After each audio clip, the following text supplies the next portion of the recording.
Assalamualaikum warahmatullahi wabarakatuh. Bismillahirrahmanirrahim. Ketika kita berbicara tentang persamaan dan perbedaan, tentu harus benar-benar mengerti dengan hal-hal yang ingin dipersamakan atau hal-hal yang ingin dibedakan. Akhir-akhir ini kita di media sosial ataupun media elektronik adanya kabar yang sangat mencengangkan, walau juga mengharukan karena tembakau diibaratkan atau disamakan derajatnya menjadi psikotropika. Atau lebih tepatnya kalimat yang ingin saya sampaikan adalah psikotropika pangkatnya naik menjadi sekelas tembakau. Ini menunjukkan bahwa memang ada hal-hal yang perlu diteliti kembali. Andai kata sampai diundangkan undang-undang tentang kesehatan ini mengibaratkan bahwa tembakau disamakan dengan psikotropika, maka akan lebih mengundang keributan. Karena kita harus mengerti bahwa Jawa Tengah, umumnya di Kabupaten Purworejo, Temanggung, Wonosobo, itu mayoritas pedagang atau mayoritas petani adalah menanam tembakau. Bahkan teman-teman saya di Borobudur itu sering mencari tembakau sampai dengan Senori, sampai Bojonegoro, sampai dengan Tulungagung dan seterusnya. Dulu tidak ada fatwa tentang rokok haram, tentang tembakau haram. Tetapi masyarakat kita akan lebih merasa tenang.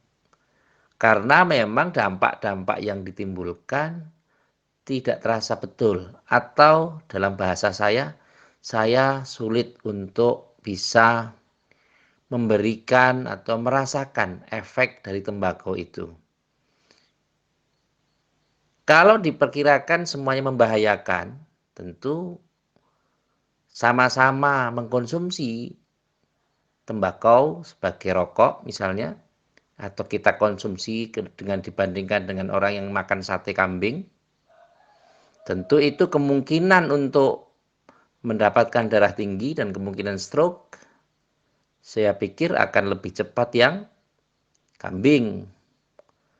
Kita bandingkan misalnya satu hari satu bungkus rokok dengan satu hari satu porsi daging kambing. Sama-sama satunya. Satu-satu bungkus, yang satu-satu porsi. Ketika dikondisikan dalam waktu 1 tahun, tidak ada yang berhenti. Karena rokok ini tentunya di samping juga cukainya tinggi, masyarakat masih membuat kondisi, masih merokok juga. Dan waktu itu Allahyarham Syekhona Khalil Bangkalan, ketika ditanya apakah orang Jawa boleh menggunakan rokok, maka lahirlah istilah Jisamsu. 2, 3, 4. Itu menurut saya rokok yang pinter. Karena apa? Hitungannya jelas. 2, 3, 4. Rokok yang pinter mestinya harganya mahal. Dan itu masyarakat pun juga mengkondisikan dengan seperti itu. Dengan mengkonsumsi rokok, mereka tidak ada dampak apapun. Bahkan yang akhir-akhir ini terjadi, kiai dari Mojokerto itu merokok, setiap harinya merokok. Bahkan Allahyarham Kiai Musaffa dari Banyuwangi itu juga sehari merokok 3 bungkus. Dengan rokok yang saya sebutkan tadi mereknya, Jisamsu. Mohon maaf karena acara saya tidak didukung dengan merek itu. Tapi untuk perbandingan saja. Tapi ternyata ketika diperiksa dengan rongsen, kesehatan jantung dan paru-parunya, semuanya sehat. Bahkan orang-orang yang kena diabetes yang di atas 400, selain diinsulin, mereka juga disarankan untuk merokok karena bisa menghancurkan glukose atau zat gula dalam darah. Ketika itulah maka terjadi perbedaan pendapat. Kalau hemat saya, kalau mau ada diskriminatif, misalnya ada sesuatu yang harus dikondisikan, misalnya rokok haram dan sebagainya, tembakau tidak boleh dikonsumsi, kenapa tidak dengan Coca-Cola?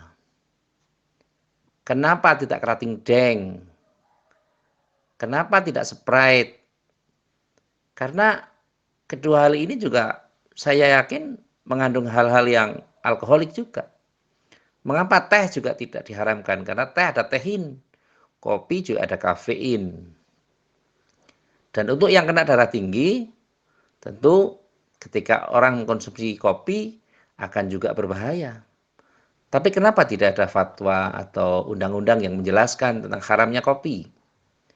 Beras itu kalau terlalu berlebihan ya akan berbahaya. Maka dalam agama mengatakan gulu wasrobu walatusrif. Silahkan makan, minum, tapi jangan berlebih-lebihan. Artinya bahwa kondisi yang berlebih ini bisa juga mengakibatkan orang terkena sesuatu. Adiktif misalnya.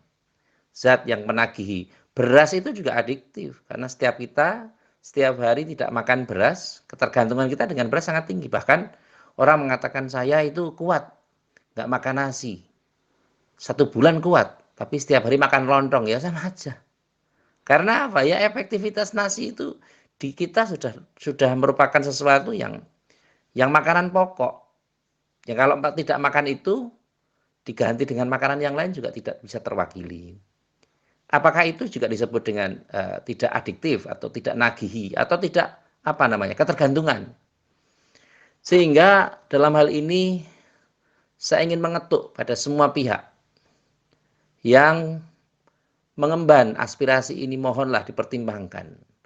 Rokok ini apakah sama atau tembakau ini apakah sama dengan zat-zat lain? Kenapa kok tidak Indomie atau Sarimi, Indomie, Supermi itu? Kenapa tidak dimasukkan ke dalam zat yang berbahaya? Padahal dulu katanya, kembali kepada katanya, ada zat-zat yang juga berbahaya yang dibikin untuk membuat mie itu. Tapi kenapa tidak ada fatwa? Sehingga sekarang ini yang menghebohkan adalah kenapa tembakau itu dimasukkan dalam psikotropika. Dan kita harus pahami sama-sama bahwa cukai rokok itu walau mahal, itu lebih kurang bisa menyumbang 175 triliun dalam waktu 1 tahun.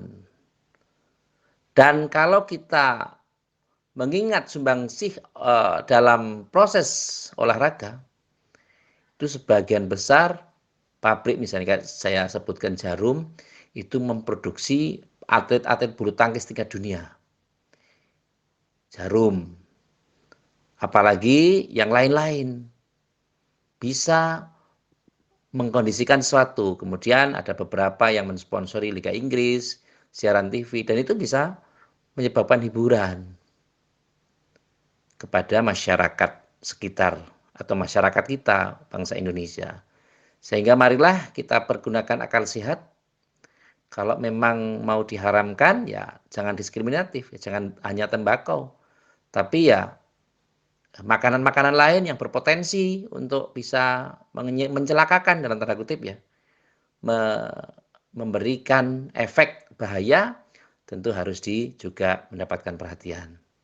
Karena kita harus mempercayai sama-sama bahwa di luar negeri itu tidak ada tembakau. Di Prancis, di Inggris tidak ada tembakau.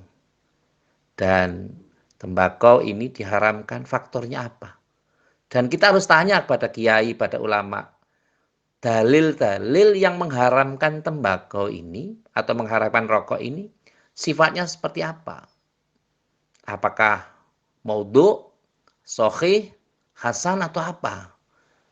Jadi tidak boleh membuat fatwa. Dan sejak dulu saya bertemu dengan para kiai, itu pada dasarnya mereka semua banyak yang merokok. Bahkan guyonannya Kyai Baidowi Lasem, namanya rokok ini haram. Ya harus dibakar, kalau didiamkan ya tidak baik. Mosok barang yang haram kok tidak dibakar. Maka kita bakar supaya rokoknya habis. Nah, itulah banyak sekali guyonan-guyonan tentang rokok ini. Sehingga ada pula yang kiai-kiai yang ketergantungan. Di rumah sakit, dirawat. Kemudian waktu ditunggui perawat, dia tidak apa-apa. Tapi ketika perawatnya keluar, cung, rokok cung gitu. Minta rokok. Pak, gimana kalau mati-mati? Tenang aja, saya bawa korek gitu. Jadi ada guyonan-guyonan yang menurut saya sangat sangat signifikan. Dan ini belum pernah terjadi orang meninggal karena rokok. Kalau merokok membunuhmu itu tulisannya di wadahnya. Ya kalau wadahnya dimakan mungkin ya akan meninggal juga. Karena itu kerdusnya maksudnya. Tetapi maksud saya adalah bahwa marilah kita menggunakan akal sehat dan mencari solusi terbaik. Kalau memang masyarakat memang tidak boleh merokok, ya bagaimana supaya pabriknya ditutup?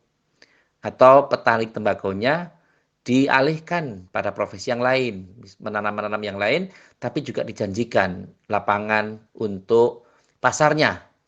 Jangan hanya sekedar men-stop produksi, men-stop pertaniannya, tapi tidak diberikan solusi. Semoga kita bisa menggunakan akal sehat untuk mencapai sesuatu yang lebih baik. Untuk yang terakhir, marilah kita doakan pada saudara-saudara kita semua. Semoga pada saatnya, andai kata sekarang ini, ada yang bergabung di acara kita, sedang mempunyai masalah yang belum terselesaikan, maka semoga Allah Subhanahu wa Ta'ala memberikan keringanan, dan apabila ada sesuatu tanggungan yang belum selesai, semoga Allah mengabulkan untuk diselesaikan dari jalan-jalan yang tidak terduga, min haitsu la yahtasib. Amin, Allahumma amin. Terima kasih kepada semua pihak yang telah berpartisipasi aktif dalam membantu terselenggaranya acara ini. Dan saya juga sangat mengucapkan terima kasih kepada saudara-saudara saya, teman-teman saya yang mempunyai semangat untuk bisa membantu terselenggaranya acara ini. Dan semoga acara ini bisa bermanfaat. Sekali lagi, terima kasih atas segala perhatian dan mohon maaf atas segala kekurangan. Saya akhiri, wallahul muwafiq ila aqwamit thoriq. Wassalamualaikum warahmatullahi wabarakatuh.